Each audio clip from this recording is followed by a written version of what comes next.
आणि आता एक मोठी बातमी पुण्यात नाही, लोहगाव विमानतळ परिसरातील हाऊस ऑफ पब हुक्का पार्लरवर पोलिसांनी मोठी कारवाई केली आहे।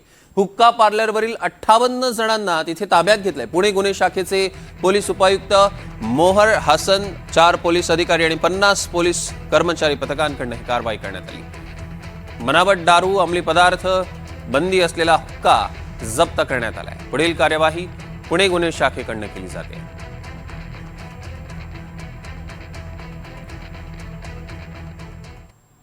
या संदर्भातले आपल्याला अधिकचे अपडेट्स घ्यायचे आहेत। थेट जाऊया पुण्यात।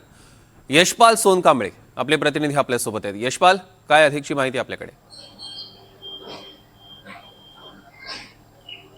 सौरभ, अतिशय चिंताजनक अशी गोष्ट आहे, कारण की पुण्याच्या शहर आणि उपनगरामध्ये पबची संख्या दिवसेंदिवस वाढत आहे आणि या पबमध्ये जाणाऱ्या अल्पवयीन मुलांची संख्या देखील वाढत आहे। आणि काल मध्यरात्री लोहगावचं जे विमानतळ आहे त्याच्यासमोर एक एरो मॉल म्हणून भाग आहे, त्याच्या हाऊस ऑफ पब्स नावाच्या फ्लोअरवर अनेक पब्स आणि हुक्का पार्लर आहेत। या ठिकाणी मध्यरात्री उशिरा गोहर हसन यांच्या नेतृत्वाखाली जवळपास 60 पोलिसांचं पथक त्या ठिकाणी छापेमारी केली।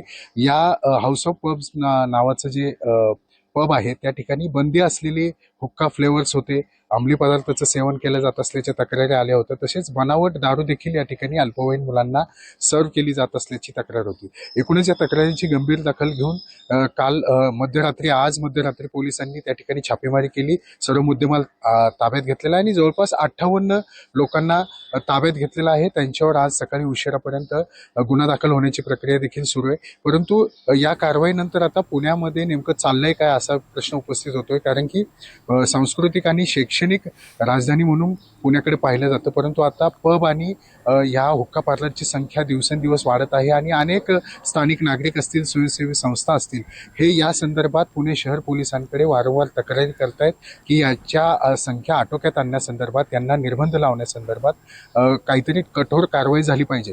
ज्यावेळेस तक्रारी येतात त्यावेळेसच पुणे शहर पोलीस त्या ठिकाणी छापेमारी करतं, परंतु एकूणच पुणे महानगरपालिका असेल किंवा पुणे शहर पोलीस आयुक्त असतील, या दोन्ही प्रशासनाकडून या संख्येवर मर्यादा आणण्यासंदर्भात काहीतरी कठोर निर्बंध असले पाहिजे, नियमावली असली पाहिजे आणि या ठिकाणी अल्पवयीन मुलांना प्रवेश बंदी असली पाहिजे, अशा पद्धतीची मागणी देखील होतीये।